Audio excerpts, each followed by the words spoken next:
Freiburg, qyteti me 230.000 banor që shtrihet në jug-perëndim të Gjermanisë.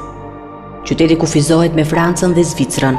Sa po afrohesh e para gjë që të bën përshtypje është gjelbërimi dhe pastërtia në çdo skaj.